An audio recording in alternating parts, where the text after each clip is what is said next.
ओम शांति। अविनाशी सृष्टि नाटकर रचयिता जन्म मरण चक्र ठारू ऊर्ध्वरे रहिला वाला निराकार अविनाशी परमात्मांकर श्रेष्ठ अविनाशी ज्ञान द्वारा अविनाशी राज्य प्राप्त करुथिबा अविनाशी आत्मा मानंकु एई कल्याणकारी पुरुषोत्तम संगम जुगर कल्याणकारी बेलारे अंतरर सहित शुभेच्छा शुभ अभिनंदन सुप्रभात सुस्वागतम। आत्मा अमर अविनाशी यह समस्ते जानी सुद्धा प्रत्येक मुहूर्तरे मृत्युर भयरे भयभीत आतंकित होई रहुछंती। केही केही कहउछंती ज्योति ज्योतिरे मिशी जाए अर्थात आत्मा ब्रह्मरे जाई लीन होई जाए। जदि यह वास्तव तेबे आत्मा अविनाशी हेला किपरि? यह सृष्टि नाटकर मध्य परिपंथी। ज्योति ज्योतिरे लीन केबे मध्य हेई परिबो नाही। आत्मा जन्म मरण चक्र रे आसी अभिनय करिबा यह सृष्टि नाटकर अटल नियम। आत्मा अविनाशी सेथि पई एहार स्मृति रे केही जदि शरीर छाड़िले अखंड दीप जळिबार प्रथा बा परंपरा रहिछि। हाँ, आत्मार ज्योति कम बा बेसी होइथाए कर्मर प्रभावरु। द्वापर जुगरु आत्मा निजर वास्तव स्वरूप को भूली जाई पांच विकार रूपी माया रावणर बशवर्ती होई निजर शक्ति को हरेई तेजहीन दीप भली सहारा खोजी चलीछि।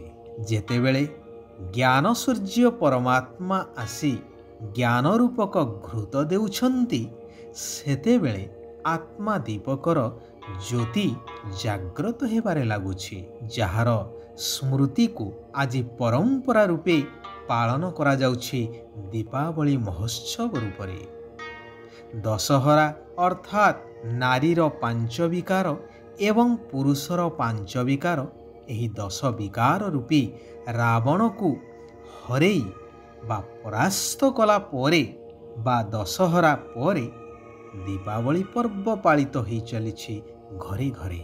जेतेबेले एई धरा पृष्ठ संपूर्ण रूपे विकार शून्य बा माया शून्य होइजिव सेतेबेले प्रत्येक आत्मा सहित सारा तत्व मध्य पवित्र सतोप्रधान होई पवित्रतार ज्योति बा किरण चारिआडे विच्छुरित होई चलिव। सर्वगुण संपन्न 16 कला संपूर्ण निर्विकारी अहिंसा परम धर्म मर्यादा पुरुषोत्तम होई सर्व आत्मा सर्व सुख शांति आनंद भोग करि चलिव। जहाकु कुहा जाए सत्ययुगी स्वर्ग राज्य, जेउठारे आत्मा दीपक सर्वदा जाग्रत होई तेजियान होई प्रकृति को मध्य निज अधीन रे परिचालित करिब। पांच प्रकृति दासी होई सर्व आत्मांकर सेवारे सर्वदा तत्पर रहिबे। आत्मा रूपक दीपकरे ज्ञान रूपक घृत को जेते जेते भरी चलिबा पवित्रता रूपक ज्योति सारा विश्व को अज्ञान अंधकारु मुक्त करी सुंदर सुखमय आलोकपूर्ण दुनिया बा सत्ययुगी स्वर्ग दुनिया रे परिवर्तन करी चलिबो।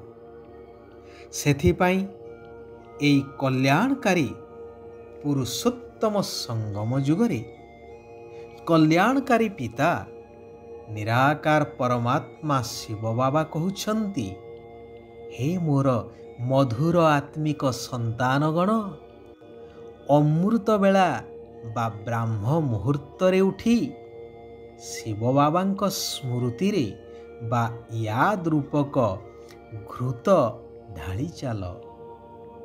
तेबे आत्मा रूपक ज्योति सर्वदा जाग्रत होई रहिब।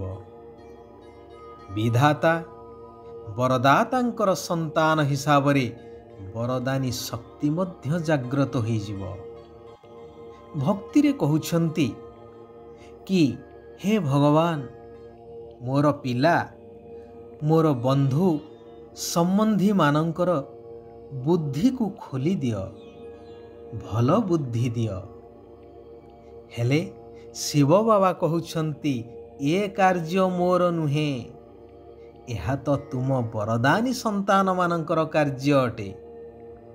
ମୁଁ ଯେଉଁ ସତ୍ୟ ଜ୍ଞାନ ତୁମକୁ ପ୍ରଦାନ କରିଛି, ଯଦ୍ୱାରା ତୁମର ବୁଦ୍ଧିର ତାଲା ଖୋଲି ଯାଇଛି, ତୁମେମାନେ ମଧ୍ୟ ସେହି ଜ୍ଞାନକୁ ଅନ୍ୟମାନଙ୍କୁ ପ୍ରଦାନ କରି ସେମାନଙ୍କର ବୁଦ୍ଧିର ତାଲାକୁ ଖୋଲିବାର କାର୍ଯ୍ୟ କରି ସେମାନଙ୍କୁ ମଧ୍ୟ ସତ୍ୟଯୁଗୀ ସ୍ୱର୍ଗ ଦୁନିଆକୁ ଯିବାର ଯୋଗ୍ୟ କର। ଅର୍ଥାତ୍ ସମସ୍ତଙ୍କୁ ମୁକ୍ତି ଏବଂ ଜୀବନ ମୁକ୍ତିର ରାସ୍ତା ବତାଅ। ଗୀତରେ ଅଛି ନା, ଜାଗ ସଜନିଆ ଜାଗ, ତେରେ ସୁଖ କେ ଦିନ ଆୟା କି ଆୟା। ଏହା ବର୍ତ୍ତମାନର ଗାୟନ। ଏହି ଅଜ୍ଞାନ ଅନ୍ଧକାର ରୂପକ ରାତ୍ରିକୁ ଜ୍ଞାନାଲୋକ ଦ୍ୱାରା ଦୂର କର, ଜାଗ୍ରତ ହୁଅ। କାରଣ ଏବେ ଏହି ଦୁଃଖଦାୟୀ ପୁରୁଣା ଦୁନିଆ ସମାପ୍ତ ହୋଇ ତୁମର ସୁଖର ଦିନ ବା ସୁଖ ଦୁନିଆ ଆସୁଛି। ଆଉ ଅଜ୍ଞାନ ଅନ୍ଧକାରରେ ଆଳସ୍ୟ ପଣିହାର ନିଦରେ ଶୋଇ ରୁହ ନାହିଁ। ଆତ୍ମାରୂପକ ସଜନୀମାନେ ବର୍ତ୍ତମାନ ଜାଗ୍ରତ ହେଇଯାଅ। ସାରା ବିଶ୍ୱର ସ୍ୱାମୀ ଆସିଛନ୍ତି ମୂଳ ଘର ବ୍ରହ୍ମଲୋକକୁ ନେଇଯିବା ପାଇଁ। ଦିବ୍ୟ ଗୁଣ, ଦିବ୍ୟ ସଂସ୍କାର ରୂପକ ଅଳଙ୍କାରରେ ସଜେଇ ହେଇଯାଅ। ସେଥିପାଇଁ ବୁଦ୍ଧି ଯୋଗକୁ ପରମାତ୍ମାଙ୍କ ସହିତ ଲଗେଇ ରଖିବାର ବା ଯୋଗର ଅଭ୍ୟାସକୁ ବଢ଼େଇବାକୁ ହେବ। ଏହି ଯୋଗର ଯାତ୍ରାରେ କେବେ ଥକିଯିବାର ନାହିଁ। ଚାଲିବା, ବୁଲିବା, କର୍ମ କରିବା ଆଦି ସବୁ ସମୟରେ ଶିବ ବାବାଙ୍କର ସ୍ମୃତିରେ ରହି କରିବାର ଅଛି। ଭୋଜନ ପ୍ରସ୍ତୁତ କରିବା ଏବଂ ଖାଇବା ସମୟରେ ମଧ୍ୟ ଶିବ ବାବାଙ୍କର ସ୍ମୃତିରେ ରହି କରିବା ଆବଶ୍ୟକ। ବୁଦ୍ଧି ଦ୍ୱାରା ସାରା ଦୁନିଆର ସନ୍ନ୍ୟାସ କରିବା ଦରକାର, ଅର୍ଥାତ୍ ନିମିତ୍ତ ହୋଇ ସବୁ କିଛି କରିବା ଦରକାର। କାରଣ ଏହା ବର୍ତ୍ତମାନ ସମାପ୍ତ ହେବାକୁ ଯାଉଛି। ବାବାଙ୍କ ଦ୍ୱାରା ଯେଉଁ ମହାମନ୍ତ୍ର ମିଳିଛି ମନ୍ମନାଭବର, ଅର୍ଥାତ୍ ହାତରେ କାମ କର କିନ୍ତୁ ବୁଦ୍ଧି ଦ୍ୱାରା ବା ମନେ ମନେ ନିରାକାର ପରମାତ୍ମାଙ୍କୁ ସ୍ମରଣ କରିଚାଲ, ତାହାକୁ ଅନ୍ୟମାନଙ୍କୁ ମଧ୍ୟ ପ୍ରଦାନ କରିଚାଲ। ଏହି ଶିକ୍ଷା ସମସ୍ତଙ୍କୁ ଦେଇ ଚାଲ। ଶିବ ବାବା କହୁଛନ୍ତି ପ୍ରତି ପାଦରେ, ପ୍ରତି ମୁହୂର୍ତ୍ତରେ ଶ୍ରୀମତ ଅନୁସାରେ ଯଥାର୍ଥ ରୂପରେ ଚାଲୁଥିବା ସଚ୍ଚୋଟ ତଥା ବିଶ୍ୱସ୍ତ ଆତ୍ମା ହୁଅ।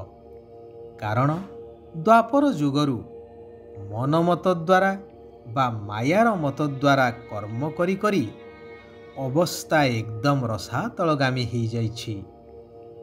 ଏବେ ସ୍ୱୟଂ ପରମାତ୍ମାଙ୍କର ସନ୍ତାନ ହୋଇସାରିବା ପରେ କେବଳ ସେହି ସର୍ବଶକ୍ତିମାନ ପିତାଙ୍କର ଶ୍ରୀମତ ଅନୁସାରେ କାର୍ଯ୍ୟ କରି ଶ୍ରେଷ୍ଠ ଦୁନିଆରେ ଶ୍ରେଷ୍ଠ ପଦର ଅଧିକାରୀ ହେବା ଆବଶ୍ୟକ, ଯାହା ଏହି ସଙ୍ଗମ ଯୁଗୀ ବ୍ରହ୍ମାବଶ୍ୟ ବ୍ରାହ୍ମଣମାନଙ୍କର ଜନ୍ମସିଦ୍ଧ ଅଧିକାର ଅଟେ।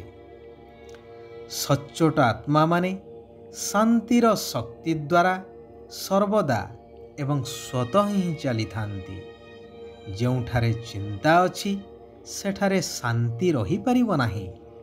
ତେଣୁ ସର୍ବଚିନ୍ତା ଚିନ୍ତାମଣିଙ୍କୁ ଦେଇ ଦେଇ ନିଶ୍ଚିନ୍ତରେ ଶାନ୍ତିର ସାଗର ଶିବ ବାବାଙ୍କ ଚିନ୍ତାରେ ରୁହ, ତେବେ ନିରନ୍ତର ଶାନ୍ତିର ଅନୁଭବ କରିଚାଲିବ। ଓମ୍ ଶାନ୍ତି। ओम शांति। ओम शांति।